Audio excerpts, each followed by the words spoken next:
Joe Schum for the record, Division Chief Operations, Truckee, Meadows Fire and Rescue. I'm going to give you a brief overview of your numbers for the last 2 months, but I know the important thing we want to talk about is the Davis fire. So that everybody knows, we averaged 256 calls in the South Valley's CAB area for Truckee Meadows Fire each month. In the month of August, we were at 275. In September, we were at 264. So a little bit above average on both of those. What carried us above average was the number of fires that we had. No kidding, right? And medical calls. We also had a high number of what we call good intent calls, which are those that weren't really an emergency once we got there, but we were able to do something to make somebody's day better. Whether it was a fire alarm, false call, or maybe water was leaking from under the sink. They didn't know how to turn off the water. Oftentimes we'll get called for a water leak, and when we get there, we don't know what kind of water leak we're going for. It could be in a water main. It could be, under your sink. So overall, good average of calls there. So I'll get into the Davis fire a little bit, and if I don't answer your questions, I jotted them down the best I could, but my paper's getting kind of full. And I'll be honest with you, my plate is full. This is a pretty emotional fire for me. I live across the street. Okay. Our Wildland Division Chief lives in Washoe Valley.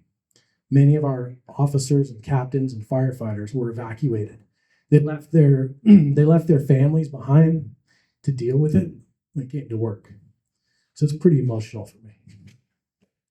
This is the most successful fire I have seen in 30 years of being a firefighter. I'll be honest with you. The coordination and communication that occurred between all of the entities that were here, I made a list off the top of my head, and I counted 30 different entities. Washoe County School District being one of them. You don't think of that in fire response, but they were here. They're police officers, and their school was open to us. Washoe County Parks, Washoe County Libraries. We kicked everybody out of here from an evac zone because we needed more room for a command post, and quite frankly, this was going to be potentially in the way. So let me get into the Davis fire and how it unfolded. I'll kind of give you a chronology of it from my perspective. I was at home on the couch enjoying some Saturday football when my phone rang. Said, "Hey, Chief, we got a big one. Look out your window." So I jumped in my car, drove down here to Davis Lake Park, which whoever left these maps up here, thank you. It helped my presentation. Drove down here, and as I rounded the corner on Melrose Highway, I knew it was a big one. About 30 minutes in, the fire had jumped all lanes of I-580 and 395 and was burning on the east side of Old 395 in Washoe Valley. So the winds were sustained between 30 and 40 miles an hour with high fuel releases. Some of the highest we've ever seen, as we found out after the fact. 3 days later, I was on a call with the National Weather Service, and they said the energy release off our fuels was off the chart. They had never seen it this high. And that's what was going on the very first day of this fire. So our focus became evacuations, fire suppression. What many don't know is there were campers stranded and needed rescue out of Davis Creek Park. We ended up getting some of them out. Others had to be sheltered in place. So we dedicated 2 engines immediately to shelter them in place to make sure no harm came to them. Then we worried about the next homes and the next homes. We knew this was going to make a run, just like the Washoe Drive fire did, just like Little Valley does, just like Petrilla did. They all line up in this way. So we knew kind of where it was going. We knew it was going big. So we ordered evacuations pretty much on the spot. We pre-alerted 2,500 homes, knowing that we would have about 8,000 homes to evacuate total when you include Arrow Creek. And my hat's off to the Sheriff's Department. Their volunteers spent the first 8 hours knocking on 3,000 doors. Okay, these are folks that are out here in pairs hitting 10 to 15 homes a day, or an hour, 10 to 15 homes an hour, to try and let people know. because we know that the reverse 911 doesn't always work. Cell phones don't always work. Whatever method we can use to get people out of the way. So that was the first priority. The second priority for us was to order more resources. As you can imagine, the first 6 engines to show up were pretty overwhelmed. We had engines on the first response out of Truckee, Meadows, with Carson City, City of Reno, and the City of Sparks. They were on the first alarm dispatch, as well as the U.S. Forest Service and BLM. As the night progressed, I'll kind of go through this real quick. The fire split, as you see here. It made its way up into St. James Village, where we had reports of homes burning. We also had reports of people trapped in various spots in Washoe Valley. So we had to divert resources to double check if we had people actually trapped or not. Some of those folks that were reporting that they were trapped were way up here in Steamboat, different spots, but that's okay. I would rather make sure they're safe. So we were preemptively evacuating all of Galena Forest, Montreux, Callahan, and Rolling Hills. That's when the fire was headed this direction. It was blowing so hard we couldn't see where the fire was without people on the ground out in front scouting. My boss was in his car just trying to find out where the fire was. And he was driving around Galena Forest and St. James Village, up and down every street until he found flames to say, hey guys, this is where it is now. Because the wind was so severe, we couldn't see through the smoke to figure out where the flames were. We couldn't get aircraft because it was too windy. So that includes fixed wing and rotor wing. Every report we got, the fire was a half to 3/4 of a mile further than what we had predicted. So we started to predict bigger. I worked with Nevada Energy. I forgot to tell you, I was also one of the first incident commanders. So after I got there, I took command from the battalion chief and he got to work doing what he has to do. And I started establishing a unified command with the United States Forest Service, us, Sheriff's Department, all the other entities there. So as the incident commander, we notified NV Energy. They have a major transmission line that runs straight through the middle of this fire. That transmission line is the only power to East Lake, to Old Washoe City. It is the only power there. Unfortunately, some of those poles were burned. They had to shut all the power down. Unbeknownst to us, we weren't prepared for that. So as we were standing over in Washoe City on our cell phones and our cell phones went dead, we discovered we need to move too. So that just re-emphasized, okay, now we're needing to evacuate all of Washoe Valley, Pleasant Valley, moving up towards the junction of Mount Rose Highway in Virginia. So we spent that very first night ordering resources, combating the fire. I want to give you an example of the kind of firepower that came. Truckee Meadows staffs 10 stations a day.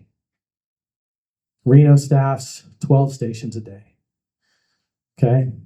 In the first 18 hours, so from 2:30 in the afternoon until 8 o'clock the next morning, we got 47 fire engines here, 6 bulldozers, and 5 hand crews. That's amazing. It's 350 firefighters in less than 24 hours. It's awesome. They came from as far away as El Dorado. Cal Fire El Dorado unit sent 4 bulldozers, 4 hand crews, and 12 engines to us. We are very, very thankful. So when the sun was coming up, well, let me back up. At about 2 in the morning, we were watching the fire come over Galena Hill, and we had a plan. And that's, you folks were already evacuated from Saddlehorn and Rolling Hills and basically everything south of Thomas Creek.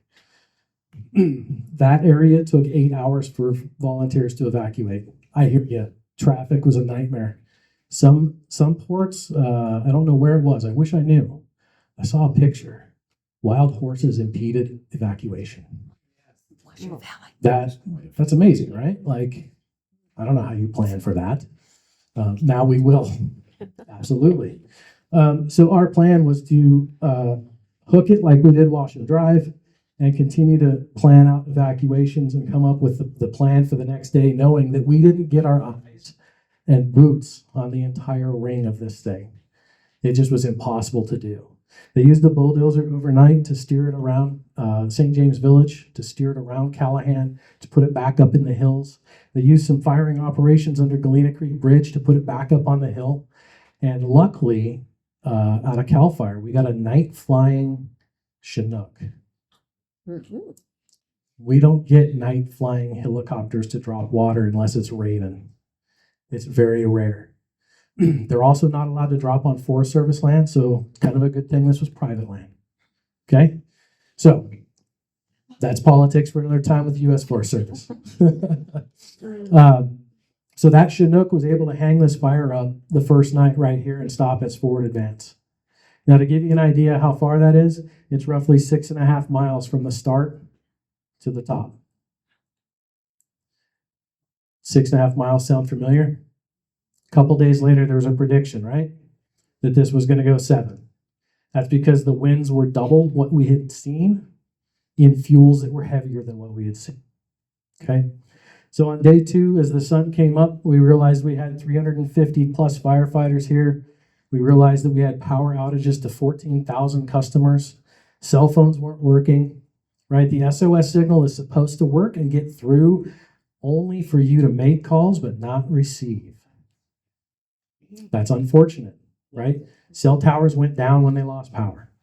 Our repeater site went down because it ran out of diesel fuel to power the batteries. We had to run up there in a truck and put diesel in it and start it back up again. Our repeater site happens to be on top of Slide Mountain here. Okay? So all interesting things. By the time the fire was over, there were 86 fire engines here, 8 water tenders, 13 hand crews, and 6 ambulances for a total of 710 people. That's a small city, right? So what we're able to do with the firepower we have is stand up a fire department, right? Truckee Meadows has 200 employees. We put more than that on the fire overnight. We had to bring in all the support to do it. Finance, logistics, planning, all the fun stuff. We had partners from DOT, like I said, the school district, the emergency manager, the governor's office, the National Guard, super helpful. These guys in the back, they worked their tails off. The firefighters were not the only ones to go 48 hours without sleep. Many of us went 48 or more hours without sleeping. Your sheriff's department did it too. We used Perimeter to notify people of evacuations. Okay, Perimeter is an awesome thing. There were 300,000 unique hits to the Perimeter site, over 2 million visits to Perimeter site. Just in the first 4 days of this fire. The emergency manager runs Perimeter. She's got a lot more detailed information. We maybe have her come down and explain what happened. There were concerns I heard about the evacuation route. I know in their plan, they calculate population, they predict how many cars, they predict how long it will take these cars to go through these routes. What they can't predict is what the sheriff said, people coming in. It's amazing, right? I was on the fire up here at Saddlehorn a couple years ago. I had more people in the neighborhood that didn't live there than the people that lived there. It was maddening, right? So the prediction is based on the occupancy of the homes. So they do have those routes. I'm going to pass on the information, the idea of maybe if we can pre-post some of our law enforcement officers before we punch that evacuation. My big thing when I do evacuations is I want it early. I want to give you time to prepare. I want to give you time to pack and get going. Okay? So on day 2, some fun things happened. Not so fun. Down here along what was called Division Alpha, which is from the park going up into the forest. That's an area where engines can't go. Bulldozers really can't go that well either. So we relied really heavily on the first hand crews to get there. Those are guys digging in the dirt, a trail anywhere from 2 feet to 4 feet wide along the fire's edge. They do the best they can with what they have. They have no water. Okay, they just dig in the dirt. They clear trees and brush as they go with chainsaws and hand tools. Unfortunately, that next morning, there was a spot they hadn't gotten to yet, and so it crept out of them. So even though you see here, this is a hand line, they went as fast as they could that first night. but it snuck out on us on the back. And that's just, it's natural. The fire will go underground. It'll use root systems. It'll go in the duff. It doesn't matter that you can see bare dirt on top. It can pop out. It can pop out as much as 100 feet away in a root system. Okay, so that popped out and it burned what we'll call the second perimeter here. That's when we had our second big oh God moment. Fortunately, we had an aircraft that day. In total, the aircraft that came to this fire dropped over 500,000 gallons of water and retardant from fixed wing aircraft. The majority of that was the scoopers. The plant, there's a retardant plant instead. This year, they've already made over 1 million gallons of that red retardant. Over 250,000 gallons was here. Rotor wing aircraft accounted for 800,000 more gallons of water on this fire. Massive amounts. Very helpful. The wind cooperated day 2. Day 3, got the crews to get in there, get some really good work on the ground, to ground truth it, to dig in the stumps, to open things up, to let certain things burn, but to try and put others out. All of this country up in here is mostly handline country. It did end up having 17 miles of hose plumbed in on this perimeter. Hose comes in 100-foot lengths, and we did 17 miles. Okay. As the fire progressed, it went further up into slide.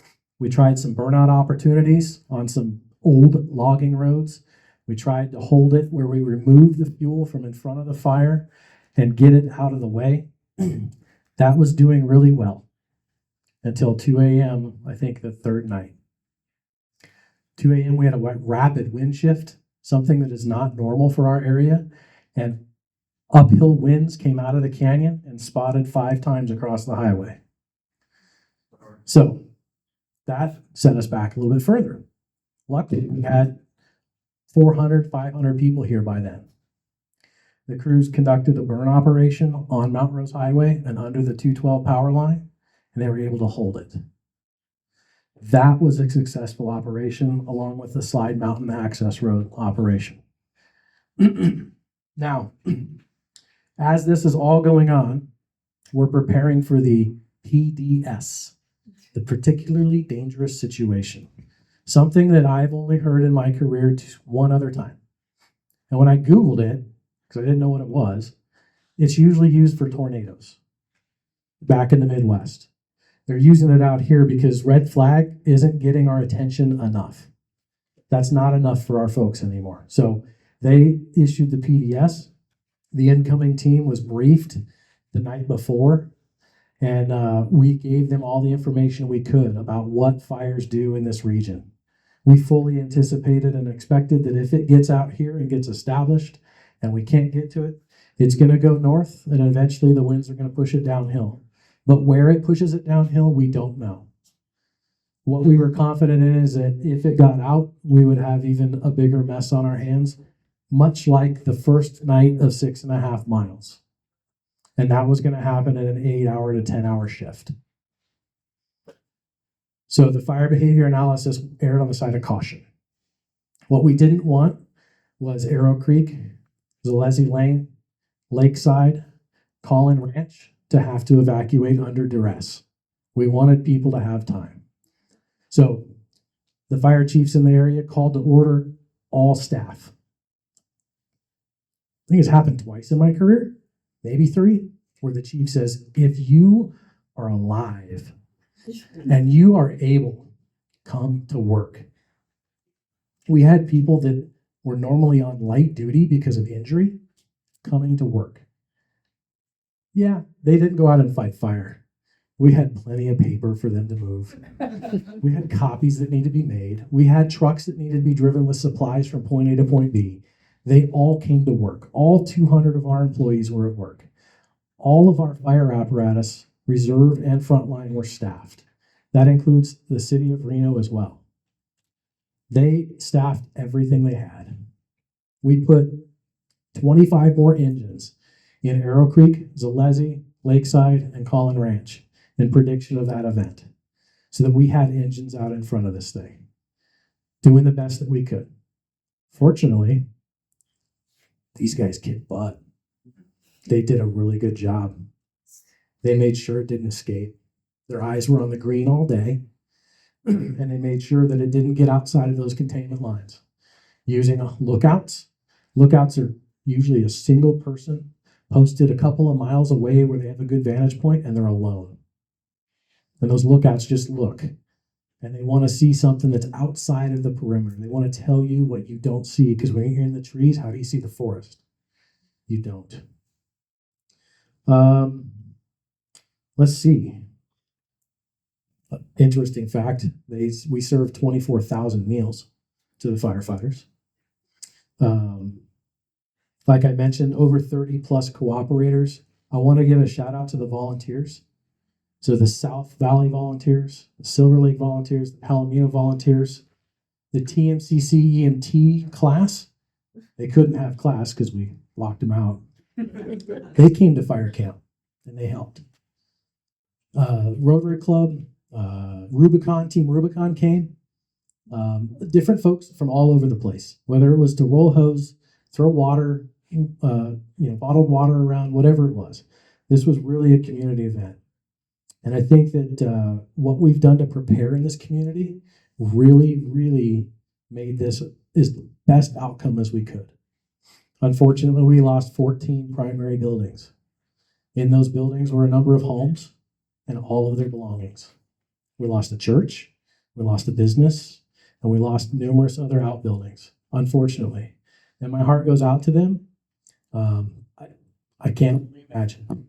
I've never been there myself. Survived a fire. My stuff wasn't lost in it. The building was, but my contents were okay. I was a student in college. So that stuff my stuff wasn't affected, but somebody else's was. I can only imagine the pain and the sorrow that people go through when they lose everything. So my hearts are out to them. We truly, truly tried our best for everybody. Our guys had some successes. We had a home reported on day 2 with smoke coming out of the eaves by the air attack plane that was flying over to give us an update. And our crews were able to go in and make good headway and save that house. So there are successes amidst some tragedy. Other than that, like the sheriff said, we planned to be here for about 3 weeks. That was cut short by a rain event. Standard of the Sierra front, right? Rain comes about 3 days too late.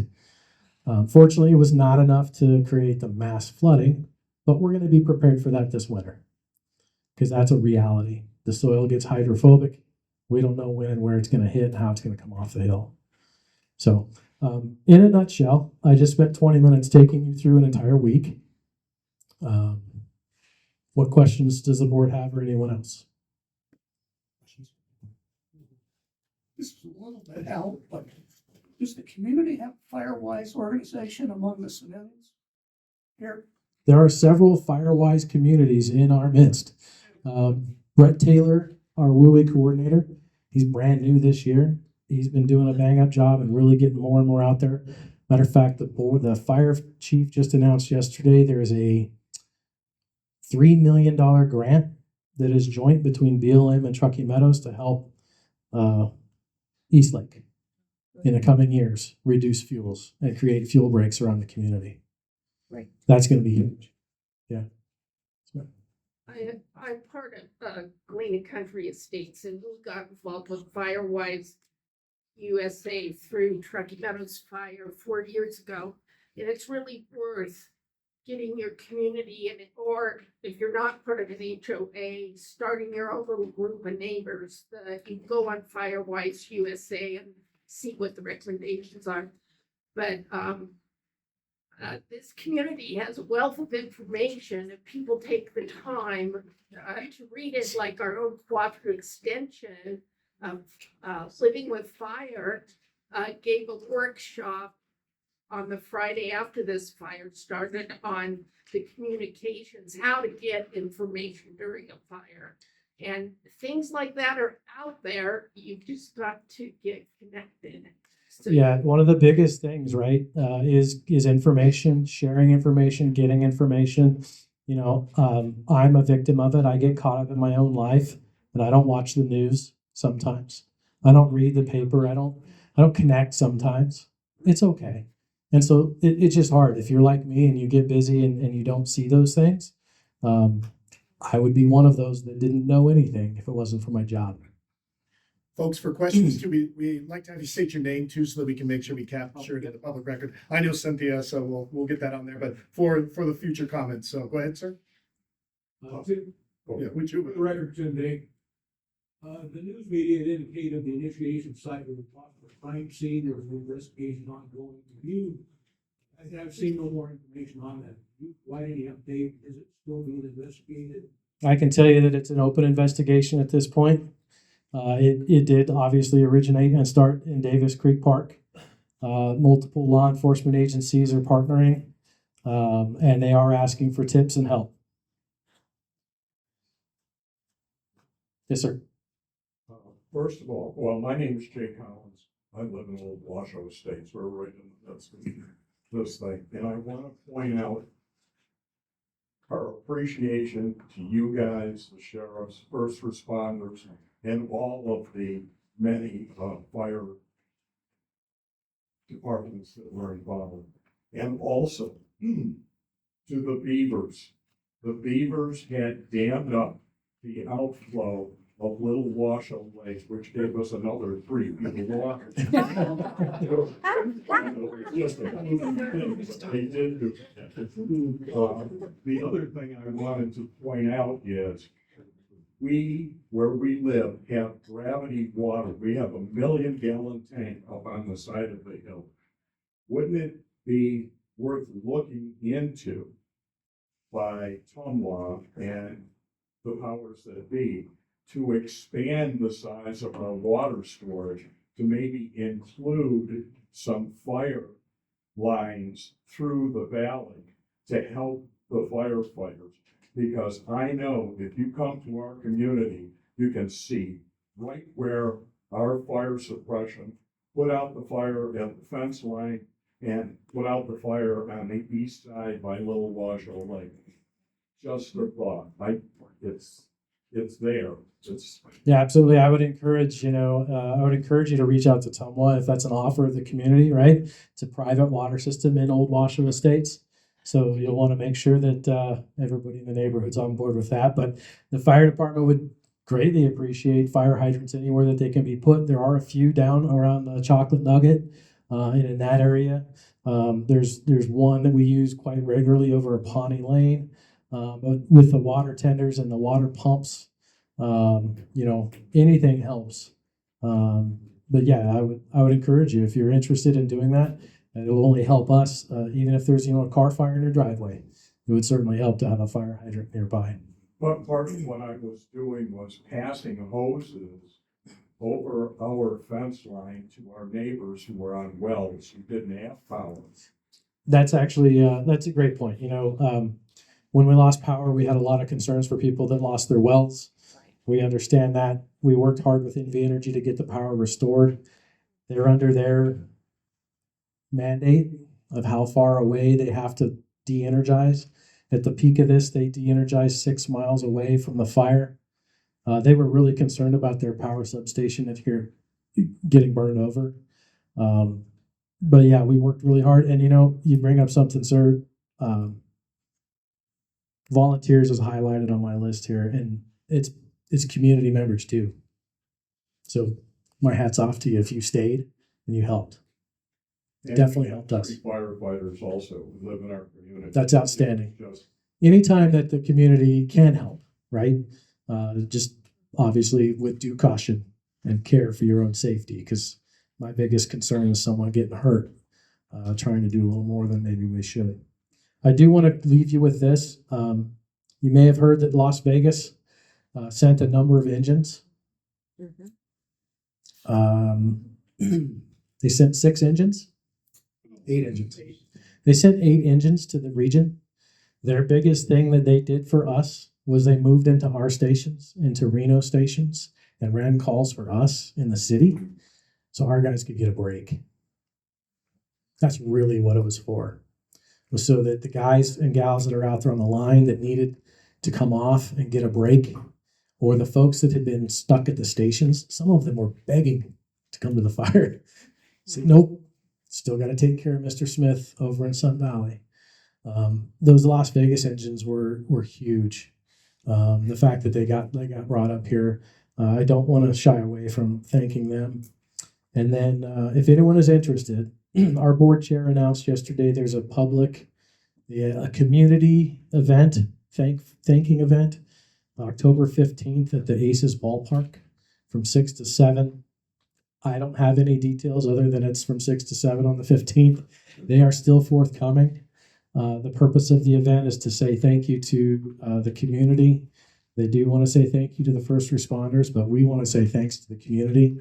There's a lot of nonprofit entities that bled their heart and soul to make us operate for those first 4 days. We were at National PL5, which means no resources available in the country. We were the top priority in the country, but our closest fire engine at one point was Colorado. Okay. We couldn't get a kitchen for 4 days. So it was hard to feed folks. So thanks to the El Dorado, the Tamarack, and all the restaurants that helped feed us, they couldn't get a copy trailer just to make a simple photocopy. So we ended up getting some local vendors. They came together. So the community event is really, it's driven to thank everybody because this was a community effort. And we are very thankful. And we want to make sure that if there's an opportunity to refill the coffers of those volunteer groups that spent a lot of their normal operating budget for this one event, that we have that opportunity to give back. And there's too many of them to name, but stay tuned. I'll have more for you. Excuse me. Yes, ma'am. So back to my question, how do we get an evacuation plan for like I mentioned before, Mount Rose Highway, Arrow Creek? Yeah, so the emergency manager has those plans. The emergency manager has gone through and developed by way of FEMA and all of those resources about how many people there are, what roadways are available, where they should go, how they should go. There are plans for different zones in the area. The hardest part is getting all of that to happen to where it happens just like you planned it on paper. But they are there. The County Emergencies Manager's website does have the emergency evacuation plans. They've got a number of different things on their website. They're actually in the middle of re-energizing all of their emergency plans, from earthquakes to floods to fires to all these fun things. So more to come. We learned something important right in the middle It of that. was a topic a couple of years ago that it was discussed, and we had the emergency management plan come. So we can add it, and have her come and discuss it again Absolutely. for this group. So we'll take that as an aside. All right. Sorry, I droned on for a long time, Chief, but it's important to me. one more question for you. Yes, sir. Thank you, Chief. A couple of questions. Informally, what do your guys use as an app to tell you where the hot spots are from infrared, or from the fire app that I heard about from folks down in Ontario that firefighters' wives use? Or Yeah. husbands use? So there's a number of different ways we can tell and look for hot spots on a fire. We can request what's known as an IR flight, where they will come over every evening. They will fly the fire. They'll map the perimeter. They'll give us the heat. That's our best indicator because it's closest to ground level. Another option, when it's available, is a infrared drone. But if the drone is up, there's no other helicopters or aircraft up. So those are used very sparingly and usually reserved for the wilderness. The app that you're speaking of is a satellite imagery from NASA. It's one of two ways that it maps it. I won't get into the details of it, but one of them is updated every 4 hours, and one of them is updated twice a day, so every 12 hours. The accuracy really is not there. We can kind of use it as it's kind of warm over there. But we can't zoom in and see that it's on what side of the street. We have to have boots on the ground, and literally they're out there with gloves off, feeling around in the dirt, in the muck, trying to find those hot spots. and make sure that they're extinguished. That's how we do mop up. We get in there with water where we can, but it's literally gloves off, get dirty, feel for the heat. And, for any kind of get arounds on the cell phones being hit, with your guys, did anybody try Starlink or anything like that? So fortunately on the fire team comes with Starlink. It's an invention of recent that really helps the team. For our department, we actually had one employee come back to work with his own private Starlink. And he set that up for us to use. Fortunately, where we moved to Galena High School, we had cell service. So the need wasn't as large as if we would have stayed in Washoe Valley. But we made the decision to come closer to town because there's more cell towers in town than there are out. But those are options. And then the other thing that the fires will sometimes do is they'll order what's called a cell on wheels. The sheriff's very familiar with it too. The cow, as it's called. Verizon, T-Mobile, AT&T, they all have them. And they basically bring a cell tower that's ran by a generator and it connects to their network. And out of those, anything that you would recommend for civilians for folks that are having trouble with communication? I don't, unfortunately. When cell service stops working, our hands are tied too. When they do get those cells on wheel, they get the cow in here. They generally make it available to anybody who's in the area, right? It's not like it's locked down, unless it has to do with data trafficking and stuff like that, that we need to be able to send and receive data for the incident. One of the advantages that I think personally as a citizen of this county, we could probably invest in a couple of those if we really wanted to. Because there's times where it would be beneficial. I don't know how to go about getting those.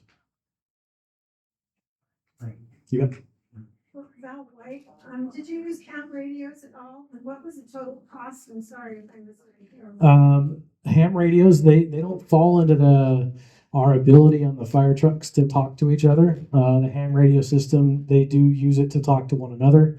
They will use it sometimes, I've been told, for search and rescue, but not necessarily for fighting fires. Most of our radios that we used on this incident, they were connected to our repeater up here on Slide Mountain, or they were just line of sight talking to each other with good old AA batteries, 12 at a time per day. Yeah, they last 6 to 8 hours on a good day. But yeah, AA batteries. Wouldn't you know? So total cost, the team when they left, the fire was at 12.5 million when the team left. I will give you my estimate, knowing what suppression repair happened after they left and the folks that remained on the scene, with the final costs. I would venture to guess it's in the $14 million range. For those of us in Washoe County, Truckee Meadows Fire subscribes to the Wildfire Protection Plan. It's a pool of money that all the different entities in the state pay into every year for this type of event. The last couple years, other places got to use it. We didn't have to. This year we got to use it. We also got what's called a Fire Management Assistance Grant from the federal government. We called for that in the first hour because there were so many homes and infrastructure impacted. The federal government will give us 75% of the cost of the fire back. Fantastic. So we should be okay. Just one a year though. Let's not do more than one. Between this and Gold Ranch, it's been quite the year. Yes, ma'am. My name is Linda Bell. I'm from Washoe Valley on the east side. And last night we had a meeting with NV Energy, and I suggest that you contact them and ask them to come share the information they shared with us in our community. They gave us information about the Davis fire, their response, and where they lost areas and the areas that they had to go out and around. They can give you all those details. But one detail they did share with us about the loss of the cell services was that the backup generator up there failed, and that they suggested that we contact our cell companies, we contact the news media, because all of them lost service because of the failure. And when the power was cut, it should have gone on a backup generator and it didn't. You can contact Nevada Energy. They will come speak to you. They'll supply you all this information. They brought 10 people to Washoe Valley last night to the community center, and they spoke to us and they addressed all the information and told us how their response worked and what we could do in the future. They were very helpful, and it should be up on their website. They said they were going to post it. I didn't get a chance to look today to see if it was, but I thought it was very helpful to all of us. We had asked for their help to clarify because we had several power outages in June and July, and we asked them to come and address that. And that's what the first thing they were addressing. And it was very interesting about the different levels that they have of de-energization. And I think you should hear directly from them how that works, because it'll help people understand how it affected them during this fire. I agree. And if the board wants to invite them, I'm sure they would love to come out and give an explanation, because there are multiple layers to things with how fast they can do some things versus others, damage to poles and infrastructure, and how all of the power supply things work. I know there was aggravations, myself included, right? Of not having power when I probably thought I should have. But that's a good thing. If the board would like to invite NV Energy, I'm sure they would love to explain how their systems work. It's important because it doesn't work in any ways like you think it does at all from what they explained. It's an interesting system. Any other questions? Okay, Thank you. thank you very much. Yes.